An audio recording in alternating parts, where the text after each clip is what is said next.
Hello, everyone. Thank you for attending today's webinar, Pinpointing and Activating Qualified Participants for Clinical Trials, presented by Genome Medical. I'm Andrea Anderson, and I'll be moderating this webinar. I'd like to start off by introducing today's speakers. We have Sarah Reardon, Vice President of Strategy at Genome Medical, Mark Shapiro, Chief Operating Officer at XCures, and Jill Pellegrino, Chief Executive Officer at recruitment. You can read their full bios on the left side of your window by selecting the Speakers tab. Just a few notes before we begin. You can access closed captions from the bottom right corner of the video player. This webinar is being recorded and will be available to watch on demand within 24 hours. We'd love to hear from you. During the presentation, please submit any questions you have using the Questions and Answers tab on the left side of your screen. Time permitting, we will conclude with a Q&A session. All right, let's begin. Sarah, please go ahead. Great. Well, thank you everyone for joining us today. We have a robust, exciting agenda today. Jill is going to talk about some of the challenges with identifying and activating patients to clinical trials and how auto-recruitment is addressing those challenges by engaging potential participants with scale and reach. I'm going to talk through Genome Medical's unique patient population and how our direct, trusted relationships with patients paired with our clinical expertise really enables more patients to be activated to trials. And Mark from XCures is going to talk through some of the challenges with data aggregation and how XCure's unique approach to clinical data aggregation is really able to capture more data, but also simultaneously cut through some of the noise and surface what's most relevant for matching patients to trials. And we'll have some case studies and some time for questions at the end. So I'm going to go ahead and pass this over to Jill. Great. Thank you, Sarah. So at recruitment, our primary focus is clinical trial patient recruitment, where we've enrolled over 12,000 patients across 120 conditions in our 10-year history. So I recently joined recruitment this year.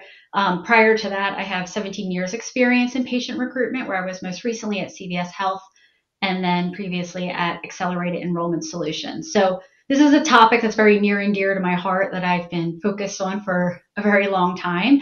And I found that at recruitment, our organization is very passionate about connecting patients to clinical trial opportunities where they could be where trials could be a good fit for their healthcare needs.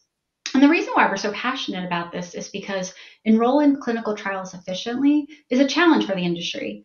And it presents challenges for patients who don't always get the opportunity to participate, but it's also a big challenge for sponsors who are investing a lot of money in these trials and looking for an ROI.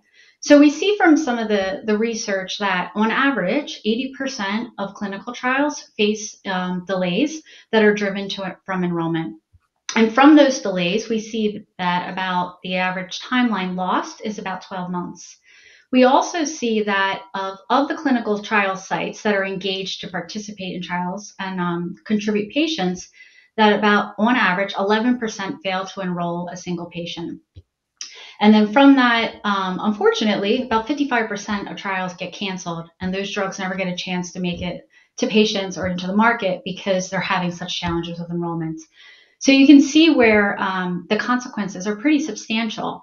If you look in clinicaltrials.gov and you look at all the trials that are upcoming or planned, there's about 25,000 trials across phase 1 through phase 4. So if these statistics hold, what that would mean is about 20,000 trials that are upcoming are going to face delays. So the results of that cause major challenges for sponsors who are going to have high cost overruns, which is going to make it cost prohibitive for them to invest in more therapies. And then for patients, that's going to be pretty detrimental for those patients that are awaiting new treatments. So what can we do as the industry experts to really meaningfully address this challenge and increase enrollment rates? Well, first, let's look at how enrollment is traditionally done. So the primary strategy for enrolling patients into trials is to rely on the clinical trial sites that are going to be hired to execute and run the trial. But that ends up presenting a lot of challenges because one of the things we hear a lot from clinical trial sites is that a lot of them are working on so many trials that they're overworked, understaffed, and it's very, very difficult for them to be able to meet the needs of all the trials that they're working on. It's also a challenge because we know that not a lot of physicians actually get the opportunity to participate in trials. We found that from our research, from the population of physicians that actually participate in trials, we think that only about 10% of the eligible patient population that could qualify and participate ever actually gets the chance. So to really meaningfully address the enrollment challenge, what you need to do is you need to focus on that other 90%. It's a massive patient population that's available and that would be willing and motivated to participate in trials. So you need to develop effective strategies to reach and target that population and make sure it's successful. So that's exactly what we do at Recruitment, and we've had a lot of success in developing strategies to reach that population. And we found that to be successful in doing that, it really relies on three components to be in place. So the first is that you have to have strategies in place to be able to reach a large audience. So to be able to access that population at scale so that you can really reach a large audience. The second is that you have to have the operational processes in place in order to successfully connect that large audience to the clinical trial sites so that they're seen in a timely fashion, that they have a positive experience and get the opportunity to come into the site and participate.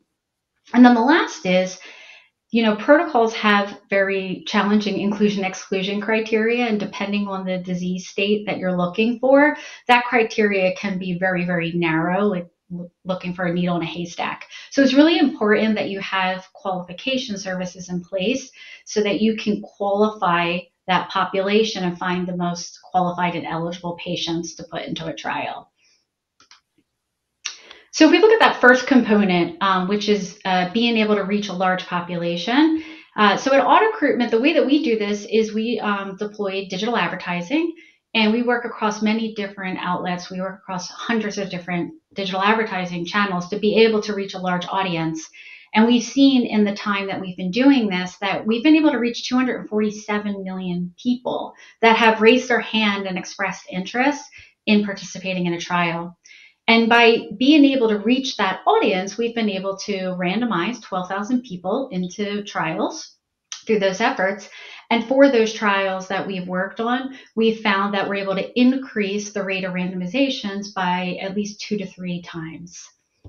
So we've been really effective in driving large enrollment increases by reaching out to this audience, but it's a large group of people, and you can't just hand them over to the clinical trial sites that are already understaffed and trying to keep up with all the work on the trial. So it's really, really important that you manage that handover and provide support services to make sure that those interested patients are successfully seen in the sites. So that brings us to our second component, which is the engagement services that we have. So at Recruitment, we have 2 teams that are focused on this. We have a patient engagement team that follows up and focuses on the patients, and then we have a site engagement team. And we found that having these teams there to help facilitate the handover of the patients to the sites and hold their hand basically through the process has helped reduce the site burden because it's taken that work off of the sites. It's enhanced the patient engagement. It allows them to stay more engaged and interested in the trial. And then we saw, an increase in performance there. So I'll give you an example of where we've seen that this has been really effective. So pediatric trials is an area that Recruitment does a lot of work in. And if any of you are parents, I'm sure you can understand some of the challenges of juggling multiple schedules and trying to keep up with like soccer practice and ballet lessons and school schedules. So fitting in a clinical trial into a parent's schedule is very, very challenging. So we did a pediatric study where there was a lot of interest from parents, and it was a condition where they were very eager and motivated to get their children involved because it was an area where they needed treatment. But given that it was such a logistical challenge for them to work the trial into their schedule, you can imagine the frustration they had when they're calling the sites to schedule their appointments and they're not getting any responses. And that's where our engagement team was really, really helpful. What happened in that trial is that the sites actually were delayed in their activation. So they weren't focused on that parent population that was waiting to participate in this trial. They're focusing on all the other work. So the auto recruitment engagement team was able to keep an open communication with that parent community and also give them frequent updates about when they can expect to hear from the sites. And that kept that population engaged, and it also made it much easier for them to plan around their schedules and be able to participate. So we see in general what we are able to do there is we're able to reduce that time in terms of those touch points that you give patients. So we're able to contact those patients in a much shorter timeline, and that means we're able to get them in seen in the office in a much shorter timeline. And the results that we see there is that we're able to increase the rate of randomizations from that referral population we send to sites by 28%. Now, a really critical component of that handoff is being able to send the most qualified patients.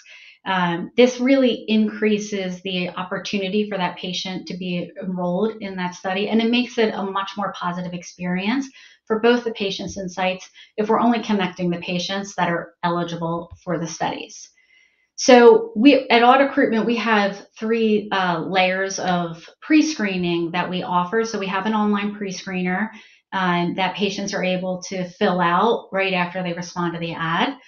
We also have the ability to do a secondary pre-screening step with our clinical staff or RNs. And we found that those two steps are pretty standard with patient recruitment companies.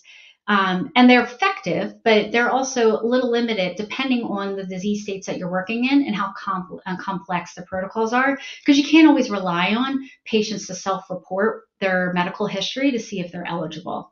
So we're really excited about our newest offering that we just released recently, which is EMR Capture and Intelligence. And what this allows us to do is it allows us to, with the patient's consent, collect their medical records on their behalf. And we think being able to do this will substantially improve our ability to qualify patients and identify patients that qualify for those most narrow protocols. So with their consent, we're able to tap into the health network so we can access their medical records. And we have access to 270 million patients through that, which results in a longitudinal view of their medical history. And it's an average of 720 unique records for patients. So we're really excited about this latest enhancement because it allows us to continue to deliver a lot of the great results, but we can now do it in more complex disease states. So at Auto Recruitment, we're always looking for ways to innovate and to open up opportunities for patients to participate in trials. We've been successful in doing this by leveraging digital advertising, which gives us access to interested patients at scale, offering our engagement services for both patients and site efficiency, and then relying on our extensive qualification services for insights. This is how we access and engage that 90% of that patient population that doesn't always get the chance to participate in clinical trials, which allows us to significantly reduce enrollment delays that we see. And then I will hand it off to Sarah to talk about the relationships data. Well, thanks, Jill. You really painted the picture of the challenges with recruiting patients for trials using traditional site-based methods, and it's great to hear how Auto Recruitment's engaging so many patients in really novel ways that empowers the patients to take control of their own destiny and activate to trials. So that's really great.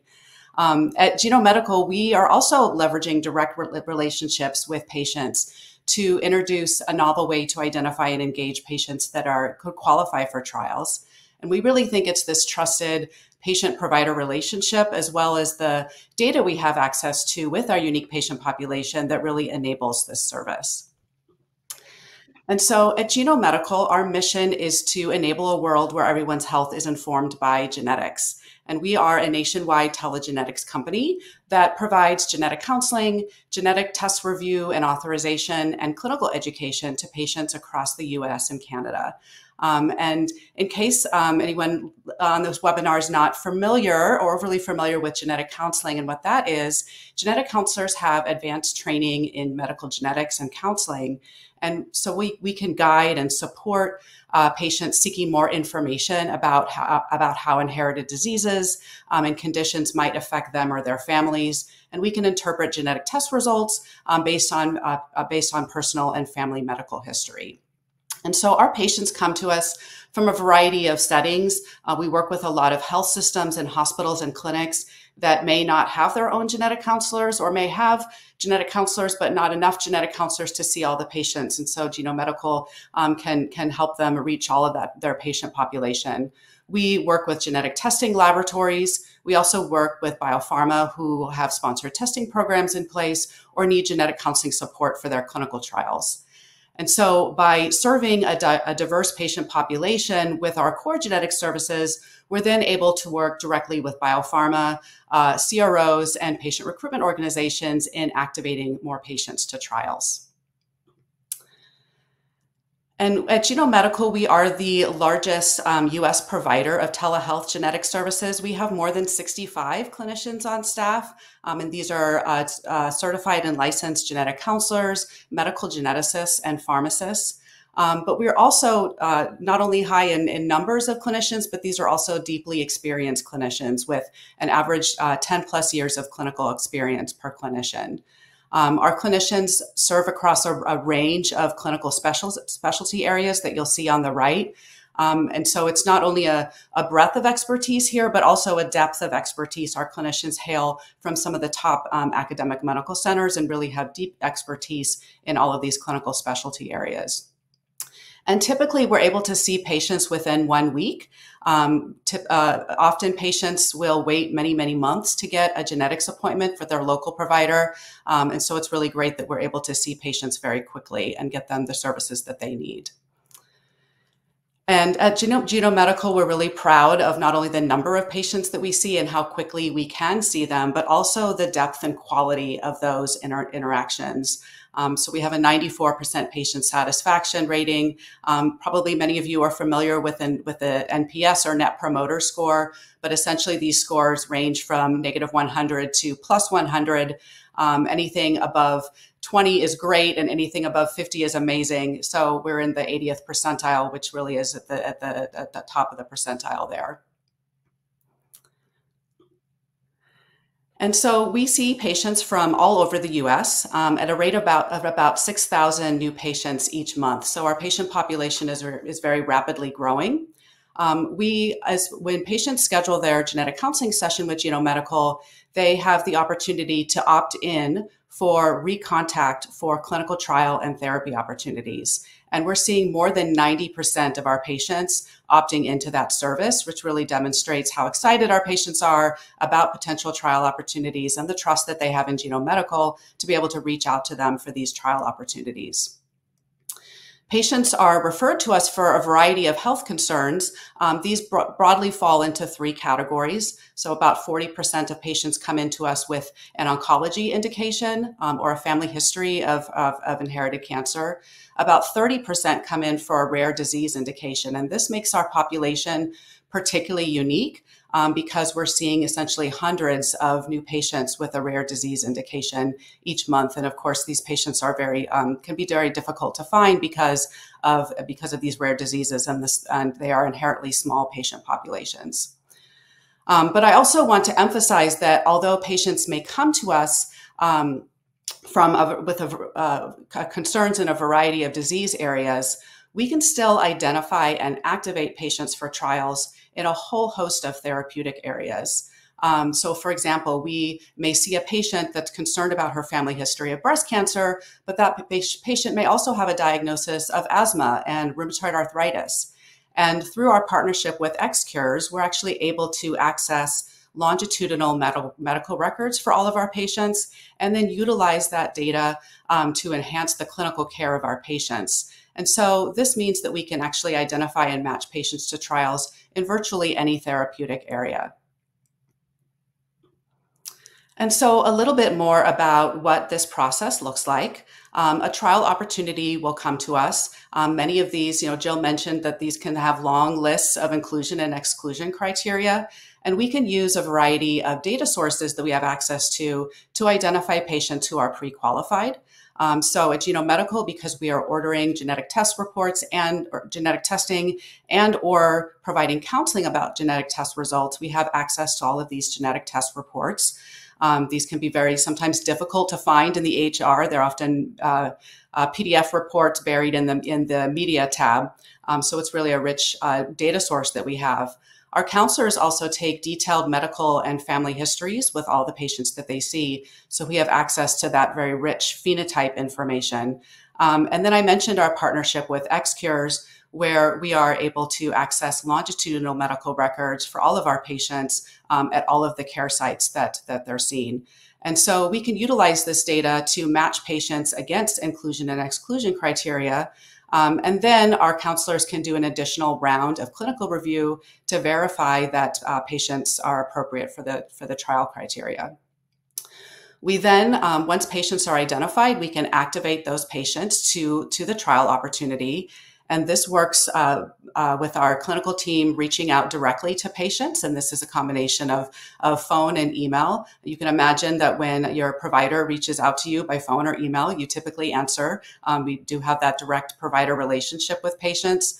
And then we can educate on the trial opportunity. We can work directly with sponsors to customize what that messaging would look like.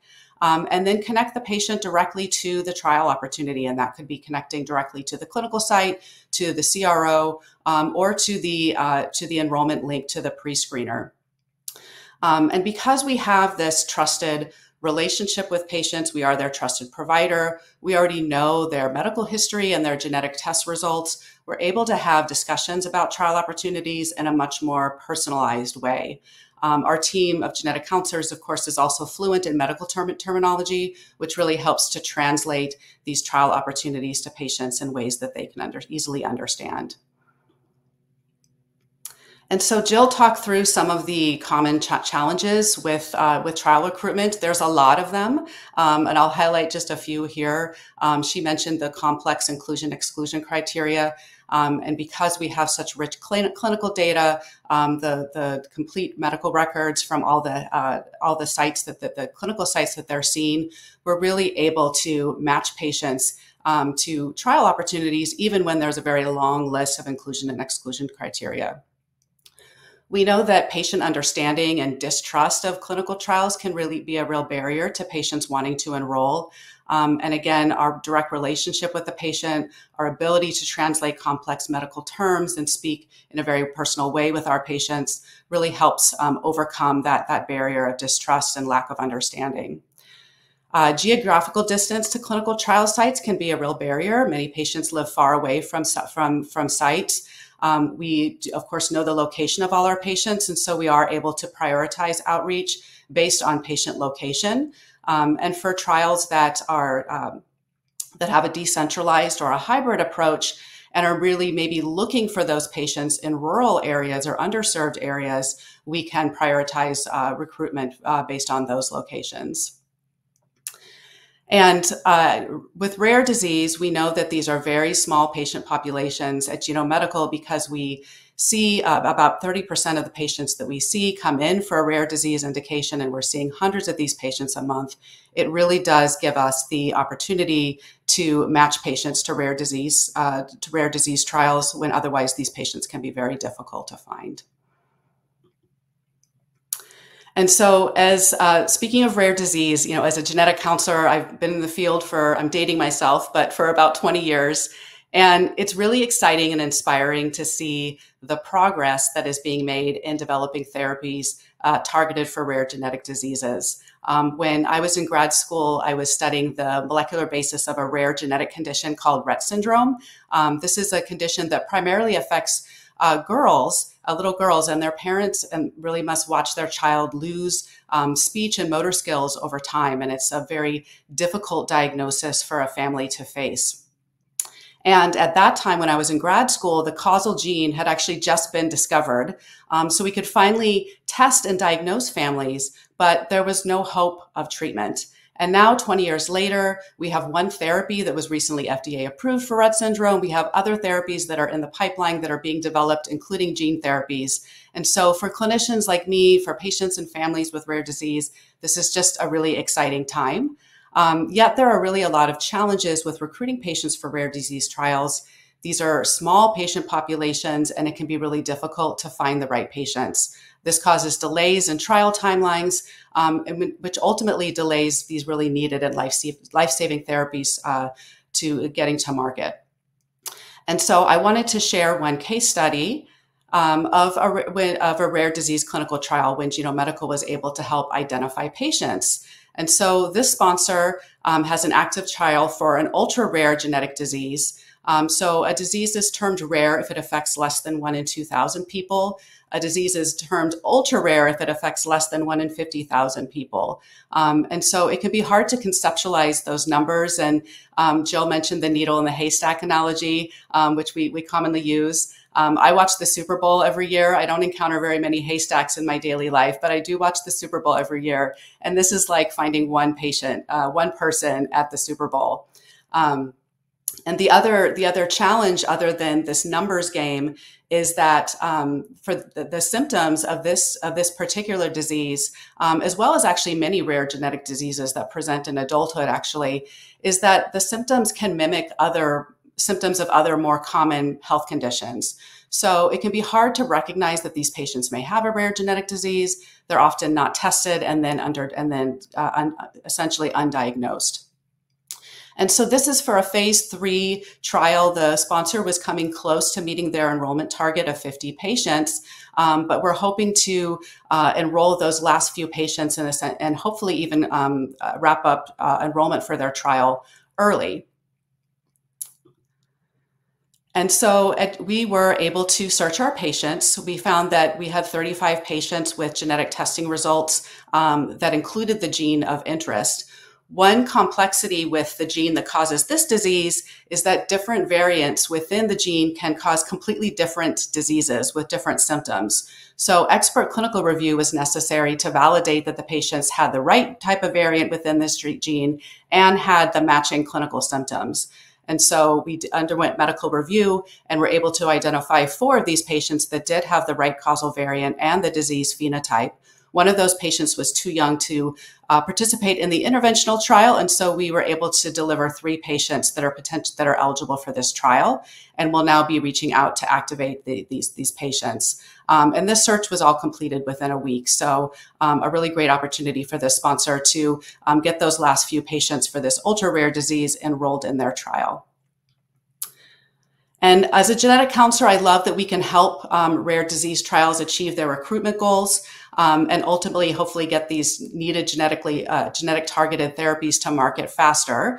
But now I'd really like to shift to focus a little more on other diseases. We know that oncology and common chronic disease trials can often have very complex, long lists of inclusion and exclusion criteria. And it can be a real challenge to surface patients who meet all these criteria and can pre-qualify for a trial.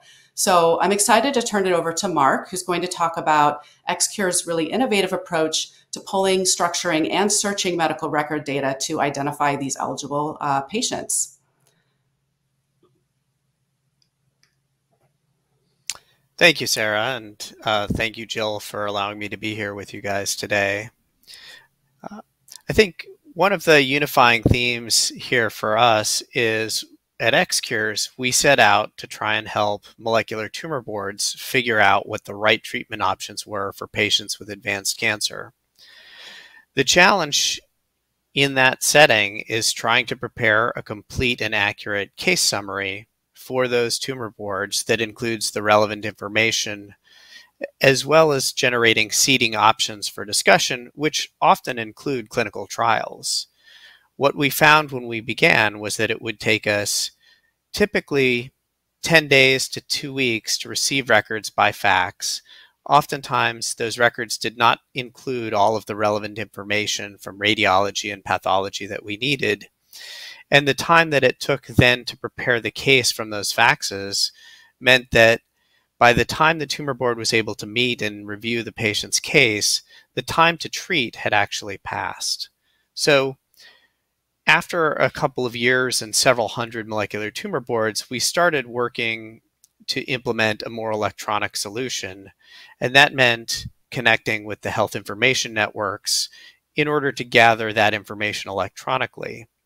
Once we were able to do this, we were able to then prepare case reports that were more complete, and the data could be collected within 15 minutes or less and structured shortly thereafter into a format where we could comprehensively search and surface the accurate and relevant information, including information that wasn't contained in structured data in the EHR, but lived only in free text, where we were using natural language processing to identify things that were relevant.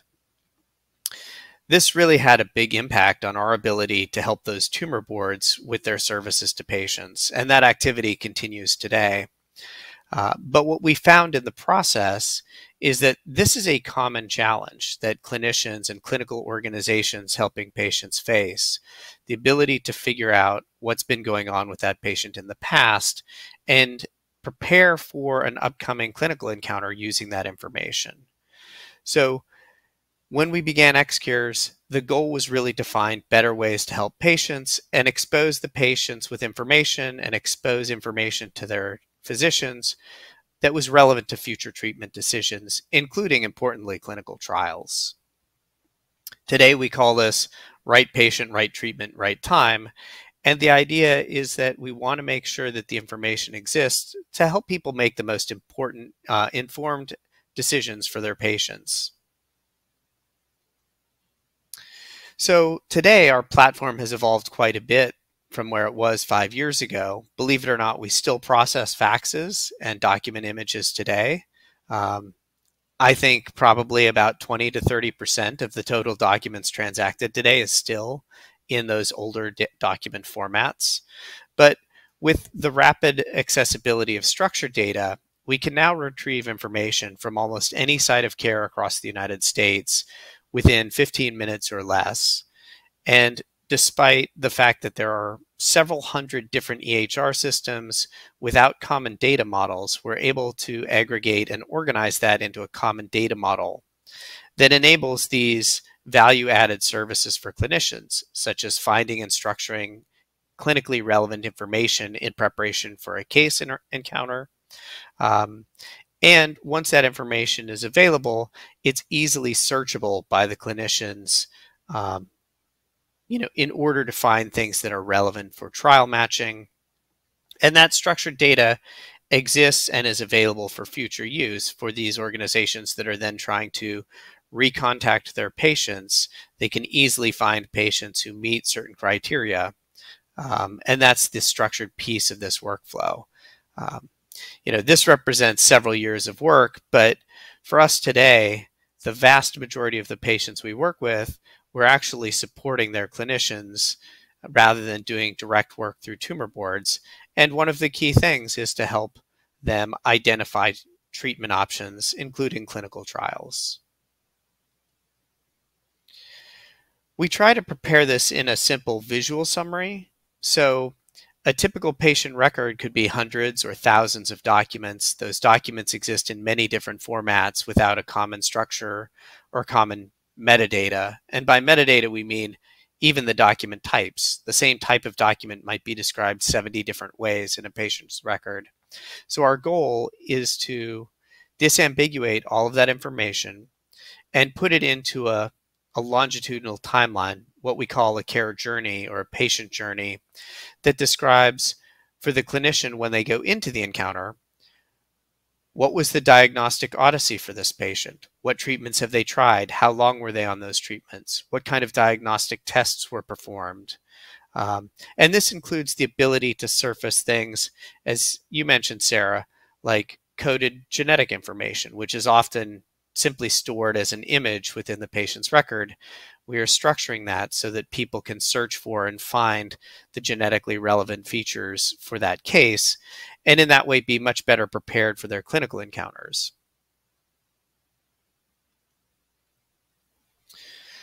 This has allowed us to build a large real-time patient data cohort in partnership with all of our clinical partners that covers the entire United States. Today, there's more than 160,000 patients in this ecosystem.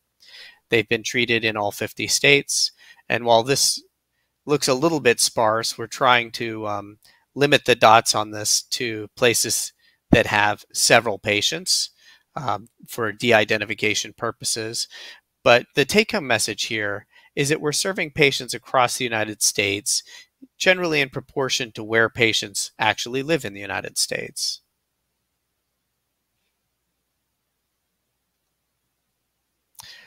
I'm going to move on and talk a little bit about a case study where we were working together to identify patients for a common chronic disease.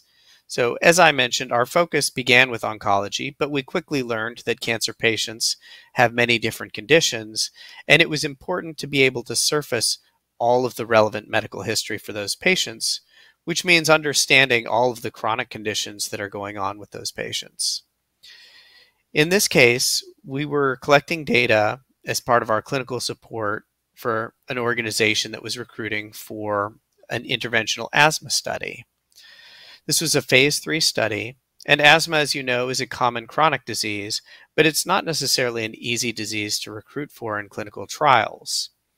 So among the many challenges is understanding, do these patients have a coded diagnosis of asthma? What medications have they used, for example, albuterol-based inhalers?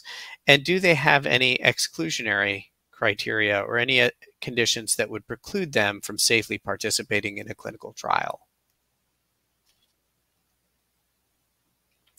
We were quickly able to work with our partners to identify patients in their ecosystem that had, at the top of the funnel, a qualifying asthma diagnosis, in this case more than 8,000 patients, as well as 1,690 patients who'd had an albuterol inhaler prescription within the last 12 months. This type of rapid funnel procedure for patients to qualify them for clinical trials is really unprecedented unless you have complete and accurate structured medical information, which is coming from previous encounters with those patients. So with our database, we were able to help narrow this funnel very quickly down to 161 patients who were already consented to be recontacted about a clinical trial and had met the major inclusion and exclusion criteria for that study. Great. And Sarah? Yeah, thanks, Mark. I'll complete this case study because this was a case that Genome Medical and XCures collaborated on. So that funnel that Mark was showing on the previous slide were all Genome Medical patients that XCures was very rapidly able to identify as pre-qualified for this asthma study. And so those 161 patients that were identified by XCures Program Recognizer, then our clinical team went into action to further do another round of medical review. Based on the inclusion-exclusion criteria, we were able to eliminate a few more patients. As an example, that funnel that Mark showed did not include excluding patients that are pregnant, and Genome Medical does see a lot of patients getting reproductive testing, and so we were able to confirm that a few of these patients were pregnant, so we didn't need to reach out to them. But most of these patients, we that passed that clinical review, and so 152 patients were contacted by a Genome Medical provider, and 34 of those patients were actually interested in getting the enrollment link to the pre-screener and being connected to the study opportunity. So that's about 20% or 1 in 5 of these patients, which was really exciting that we got this level of activation and interest for this asthma interventional trial, and that we were so quickly in just a couple of weeks able to activate these patients. This trial was actually about to close, and so they were really hoping to, as a latch, to get additional patients into the trial before the enrollment closed. And so we can then go on to the next case study, which is our last case study. And this one's a little bit different. So this was a clinical research organization that came to us before trial enrollment had even started. The trial was still in the planning phases. And so the inclusion and exclusion criteria and the protocol were all outlined, but the CRO was trying to help the sponsor determine what study sites would be most appropriate and would maximize their enrollment. So this was really a need to understand feasibility for enrolling this trial. And this was an oncology trial, phase 3, looking for a pretty large enrollment target of about 500 patients. and really needed to have not only a specific cancer type, but a specific somatic mutation driving that cancer. And patients could also must have not received a specific therapy type prior. So we partnered with XCures to analyze our patient population, and they were very quickly able to identify that out of the 1,700 patients in the genome medical population with a melanoma diagnosis, 46 of those had the somatic or the tumor variation of interest, and were able to additionally exclude those patients that had that prior treatment. And so 33 were potentially eligible participants. And what we were able to do, Mark has showed that the map of patient population, we were actually able to narrow the potential sites down for the CRO, and really identify where these patients, what regions, geographic regions these patients were clustering in. So this is helpful for the sponsor to identify sites where they might be able to maximize recruitment because they know that these patients live in these geographic areas. But this information was also helpful because the CRO and the sponsor knew that they had this group of patients waiting to be outreached and activated once trial enrollment opens. So before we go into the Q&A, I wanted to present just a few key takeaways from what you've heard today. We've talked about the many challenges with the traditional means of site-based or site-driven recruitment, and there's really a need to embrace innovative patient-driven solutions as well, paired with robust technologies to get patients activated to trials. So we discussed the importance of gaining access to robust, accessible patient populations. There are a lot of creative ways to do that, and auto-recruitment is really driving some innovative work in this area. We discussed the importance of having access to comprehensive longitudinal clinical data, but also the need to have that data structured, organized, and searchable such that you can surface patients that match eligibility criteria. And the XCures product is really superior and unique in this area. And then we talked about genome medical and our deep genetics and clinical expertise, as well as our strong, trusted patient-provider relationships that really enable us to activate our unique patient population to a variety of trial opportunities. So I think we can move on to the Q&A if we have time. Yes, thank you so much for those insights. We will move on to the Q&A now. As a reminder, please submit your questions using the questions and answers tab to the left of your screen. We have a lot of great questions already, and we will try to get to as many as possible. For the first question, one of our biggest challenges is ensuring that patients who are pre-qualified actually get to the study site and complete the qualification and enrollment process. How does auto-recruitment help facilitate this and keep the patient engaged? Yeah, this is a pretty common question that we receive, as it's a worry that sponsors have when they're investing in outside recruitment strategies. We want to make sure that the sites will be engaged in those patients and that the patients will actually be seen. So we do this a couple of ways. I talked about the engagement services during my presentation, and I think that's a key area for us where we're acting as an extension of the site to make sure that patients are remaining engaged. Our team is available there to address any questions they have about the trial and also to help facilitate scheduling those patients should the sites want us to. We're also doing it through the qualification services that we have. We know that it's really, really critical to make sure that all the patients we send over to the sites are as highly qualified as possible, and that really increases the chances of success that they're going to be connected to those sites. And then the last thing is the recruitment portal that we're relying on to manage and oversee all of the patients that we're sending to sites. So we have a technology platform that the sites that we're working with all have access to, the sponsors that hire us have access to, and then the auto-recruitment staff. And that allows a central point that gives full visibility into everything that's going on with the patients and allows all the parties to stay aligned. And we found that sites actually really enjoy working with auto-recruitment because we're able to help facilitate this handover. The sites have told us that they find auto recruitment very easy to work with, make their jobs a lot easier, and a lot of them actually end up referring us for future business. All right, another question. Sounds like if I'm recruiting for a study, you could deliver a group of patients that meet eligibility criteria. Is this just a one-time data pull, or can you recruit on an ongoing basis? Yeah, I can start with this one. It is both.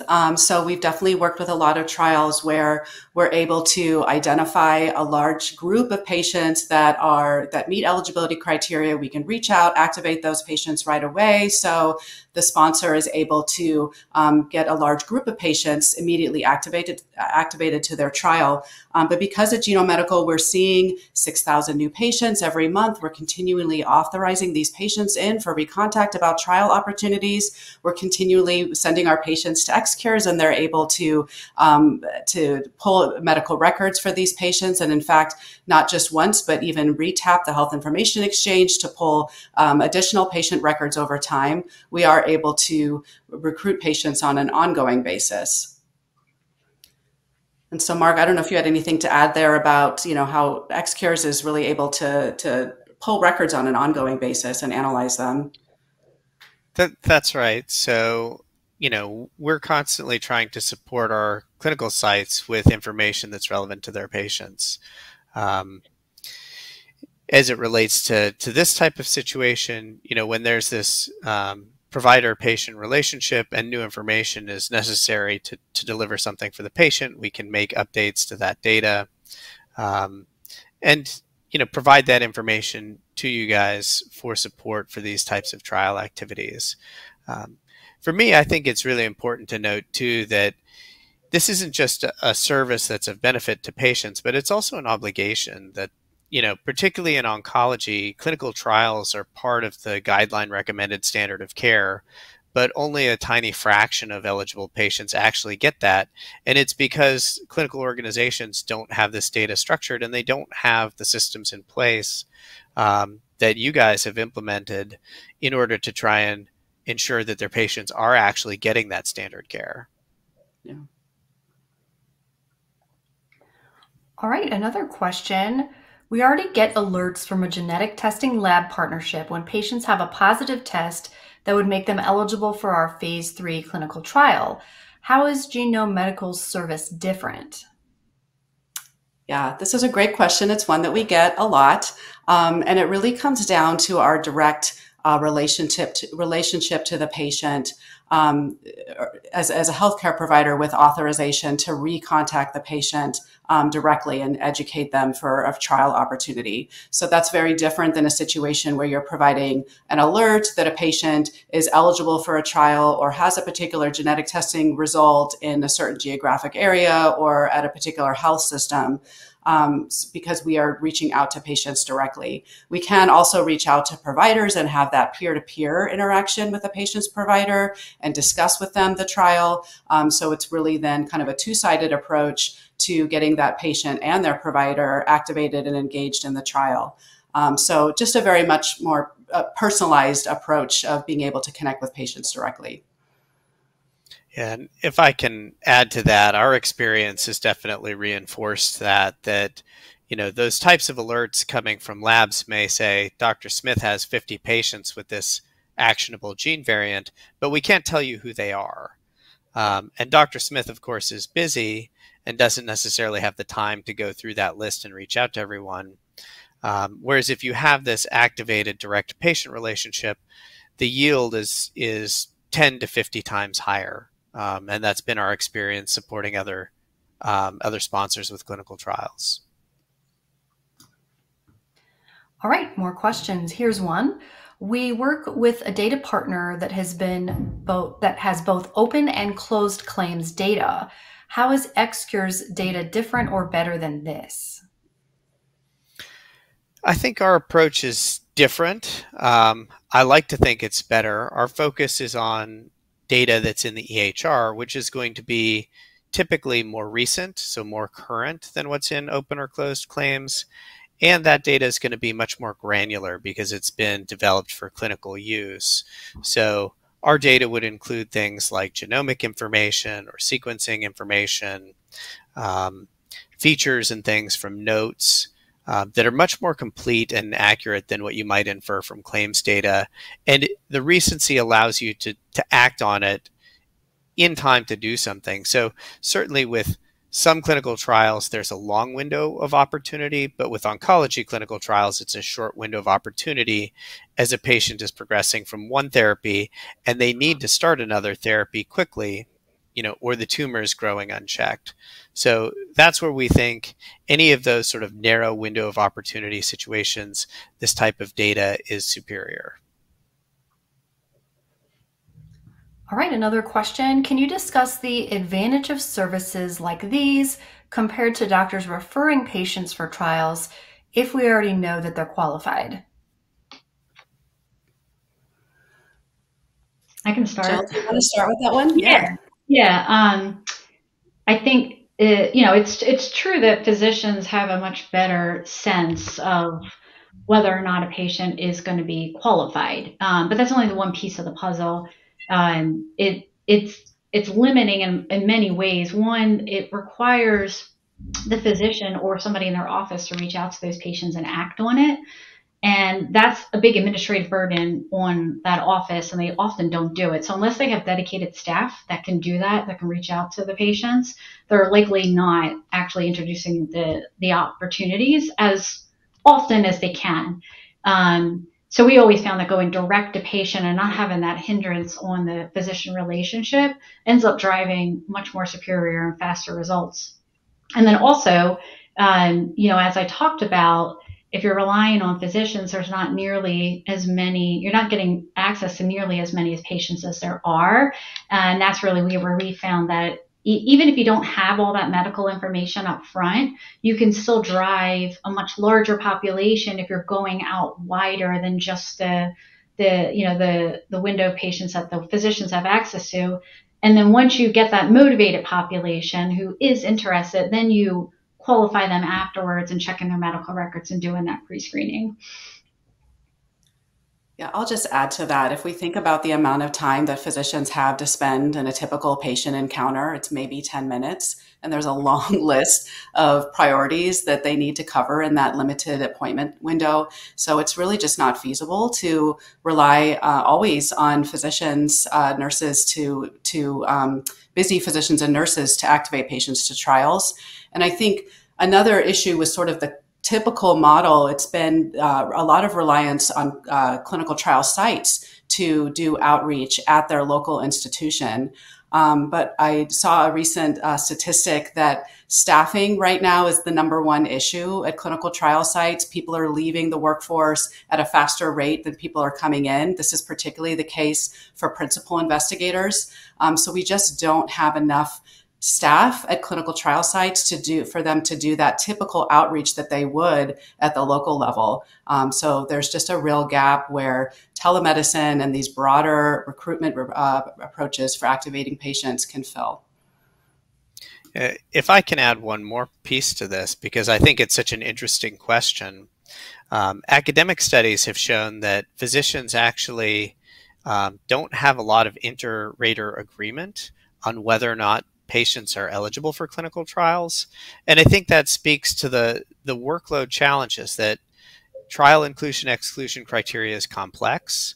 And the vernacular in the clinical trial description itself often doesn't align with the data in the medical record.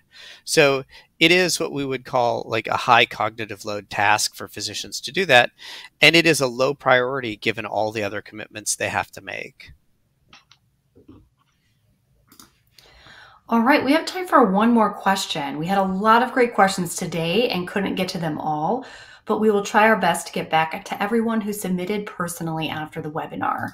So for this last question, how do you see AI changing trial recruitment in the future? I maybe can start. We have a lot of experience with AI in this space. I think we're in what we would call the peak hype cycle of AI right now. But despite all the hype, we have seen it as a very valuable tool, right? What computers are good at is sifting through large amounts of information that people don't have the time or the attention span to read through, right? We saw this when we were onboarding patients for our tumor board. You know, they would come to us with a 600-page fax, and we know for a fact that people don't read every page. So AI can be very helpful in finding those key things that you need to show to a provider or clinician to make an assessment. It can be a very useful tool to save time. I think as some of the case studies that we showed today demonstrate, AI can help narrow the funnel so that people are prioritizing their time looking at things that are the most likely to yield some value. Yeah, I'll just add the new offering that we have in partnership with Xcure is where we're taking advantage of that AI technology to review those medical records. We were really pleased to see that when we started engaging patients about opting into this, that 90% agreed to give consent to use their medical records to help enable and see if they can participate in clinical trials. So knowing that patients are very willing to do this and see that value, I think is really exciting so that we can take advantage of that AI technology. But the other area that we're thinking about is at Recruitment, we're collecting so much data across the entire funnel end to end, and especially at that top of the funnel with all of the digital advertising that we're doing across hundreds of channels. And we've seen that one of the ways that we're effective at driving results is because we're constantly analyzing and trying to optimize that. So we're looking at ways that we can take advantage of all that data we've collected over the 10 years to use AI to help us test way more different iterations and optimizations so that we can be even more effective at the copy that we're using, the design that we're using, the targeting that we're using to be able to find patients that are appropriate matches for the trials. Yeah, absolutely. I think it's the magic of the technology plus the human touch.